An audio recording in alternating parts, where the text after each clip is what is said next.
हरिओम। नारायण नारायण नारायण। भारत देश और सनातन संस्कृति, ये दोनों मिलित हैं एक दूसरे से। इनको अलग करके नहीं देखा जा सकता है। यदि भारत देश है तो वो इसलिए है कि सनातन संस्कृति यहाँ पर है, और सनातन संस्कृति ही भारत देश है। तो एक विशेष 3 बातें यहाँ पर बोलना चाह रहा हूँ।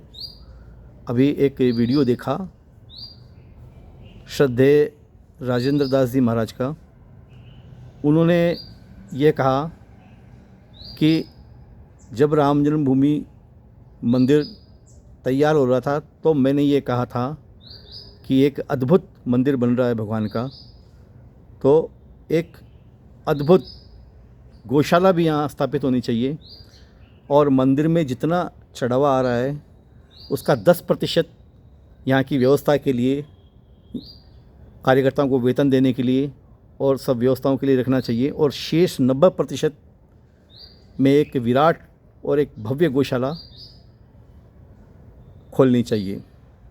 उनके शब्द कुछ अलग हैं लेकिन भाव इस प्रकार का है। तो मैं इसके साथ में 2 विषय और जोड़ना चाह रहा हूँ।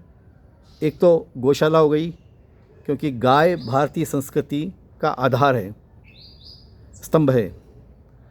दूसरा, सनातन संस्कृति और देशवासियों की, देश की रक्षा के लिए वीर भाव, ऐसे वीर योद्धा जो संघर्ष करे, सामना करे अत्याचारों का, उनको उत्तर दे उनकी भाषा में।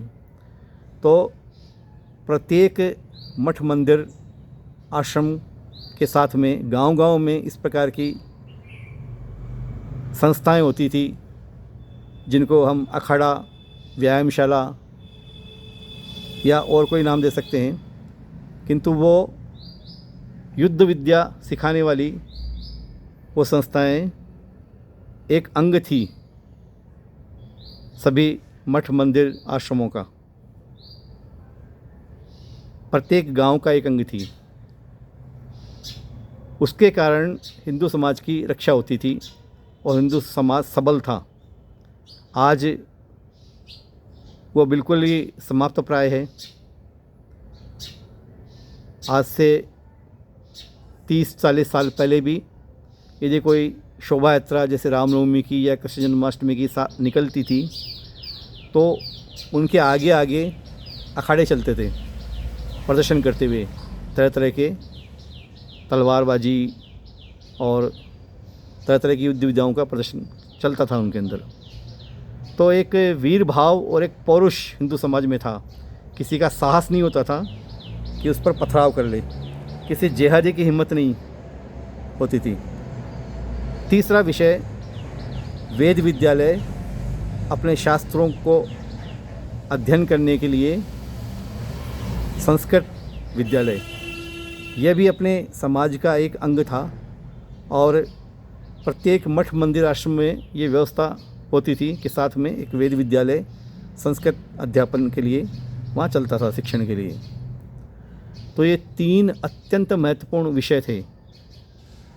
राम जन्मभूमि के अंदर मंदिर जब निर्माण हुआ, उसके पूर्व से जब संग्रह हुआ, धन संग्रह, निधि संग्रह, हजारों करोड़ रुपए उसके अंदर आए, पर्याप्त आए। और उसके बाद में जब मंदिर का निर्माण हुआ तो प्रथम दिन से वहाँ जो लंबी लंबी लाइनें लगी, अपार, अयोध्या में जगह नहीं बिल्कुल भी रुकने की, इस प्रकार के भक्तों का वहाँ पर सागर उमड़ पड़ा। उनमें असंख्य लोगों ने अनगिनत अपने जेवरात, छोटे छोटे, किसी ने अंगूठी, किसी ने मंगलसूत्र, मतलब किसी ने हार, किसी ने चूड़ियाँ, इस प्रकार के जो कीमती जो सामान थे उसका कोई हिसाब नहीं, वो वहाँ पर भेंट की। रुपए पैसे अपार आए।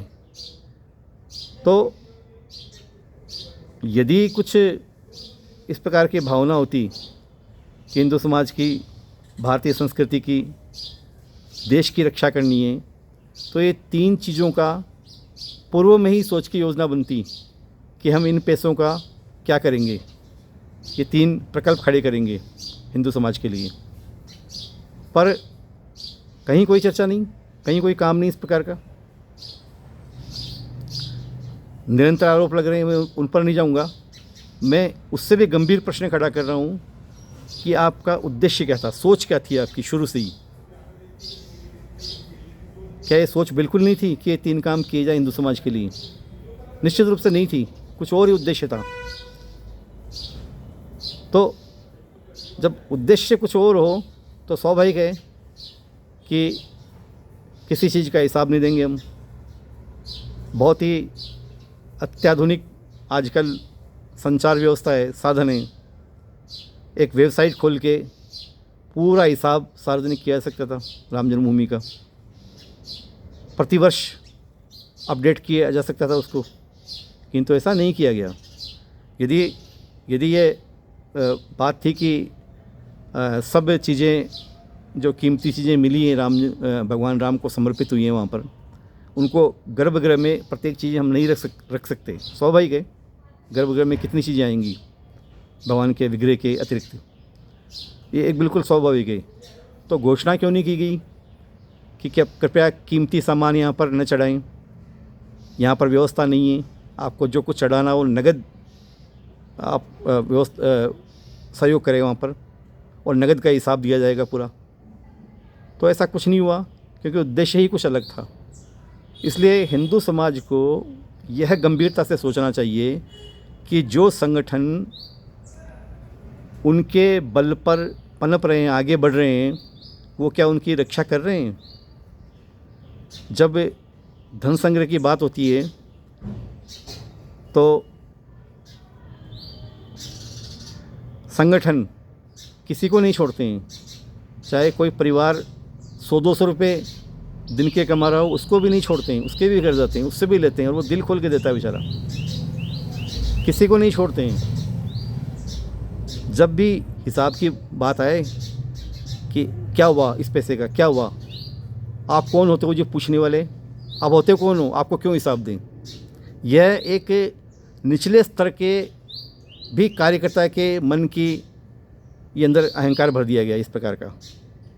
जब आपको लेना होता है तो आप समाज के एक घर को भी नहीं छोड़ते हो, और जब आपको पारदर्शिता पूर्वक अपना हिसाब देना है, समाज को बताना है, तब आप एकदम मौन हो जाते हो।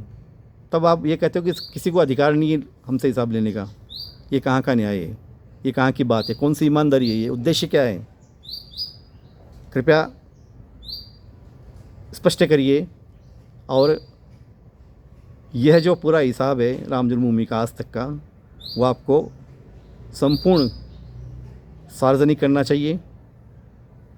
एक बात और है कि राम जन्मभूमि के मंदिर के निर्माण में जितना व्यय हुआ है आज तक और जो खर्चा हो रहा है महीने का, तो वो भी एक आश्चर्य की बात है कि एक इतना अद्भुत वातावरण था देश के अंदर, एक एक व्यक्ति इतना समर्पित था, हजारों कार्यकर्ता इस प्रकार के थे कि जो वहाँ जाके निःशुल्क सेवा भाव से सेवा देने को तैयार थे। बड़ी बड़ी कंपनियाँ, बड़े बड़े उद्योगपति, व्यापारी सब कुछ देने को तैयार थे निर्माण कार्य के अंदर सहयोग निःशुल्क। तो फिर आपने उनका उपयोग क्यों नहीं किया? हर चीज़ के लिए पैसा खर्च क्यों किया गया? और वह भी बहुत सारे आरोप लग रहे हैं कि कितने गुना पैसा आपने खर्च किया अनावश्यक, किस लिए किया? तो ये बातें समझ में नहीं आती है। हिंदू समाज के प्रत्येक व्यक्ति को ये अधिकार है कि वो भगवान श्री राम जन्मभूमि के मंदिर का हिसाब मांगे, उसको दिया जाए। ये प्रत्येक व्यक्ति को अधिकार है, चाहे उसने पैसा नहीं भी दिया हो तो भी उसको अधिकार है। वो भावना से वो राम जन्मभूमि के साथ है, साथ था, साथ रहेगा, तो उसको अधिकार है एक हिंदू समाज के अंग होने के नाते। इसलिए मैं यह ध्यान दिलाना चाहता हूँ जितने भी हिंदू संगठन हैं कि बड़े से बड़े हिंदू संगठन के होते हुए भी और उसी स्थान पर 50 प्रकार के जिहाद आराम से चल रहे हैं। तो सीधा अर्थ है कि आप हिंदू समाज की कोई रक्षा नहीं कर रहे हैं, उस पर काम ही नहीं हो रहा आपका। तो आपका उद्देश्य क्या है फिर? यदि हिंदू संगठन इतने प्रबल हैं और इतने सुदृढ़ हैं, विश्व के सबसे बड़े संगठन हैं, विश्वगुरु बनने की बात करते हैं, तो उसी स्थान पे, उसी जगह, उसी समय में ये जिहाद क्यों चल रहे हैं? तब आप थोप देते हैं हिंदू समाज पे बात। हिंदू समाज जागरूक नहीं है जी। तो जागरूक कौन करता है हिंदू समाज को? जब पैसा लेने की बात होती है तो आप सबको जागृत कर देते हैं, पूरे हिंदू समाज को जागृत कर देते हैं, एक एक घर को भी जागृत कर देते हैं आप। जब रक्षा की बात आती है तो पलट के हिंदू समाज पर थोप देते हैं कि जागरूक नहीं है वो। कृपया इस प्रकार की बातों से बचिए। यदि अपनी साख रखनी है तो, अन्यथा जो मन में आए वो कीजिए। भगवान सब देखते हैं और सबका न्याय होता है। नारायण नारायण नारायण।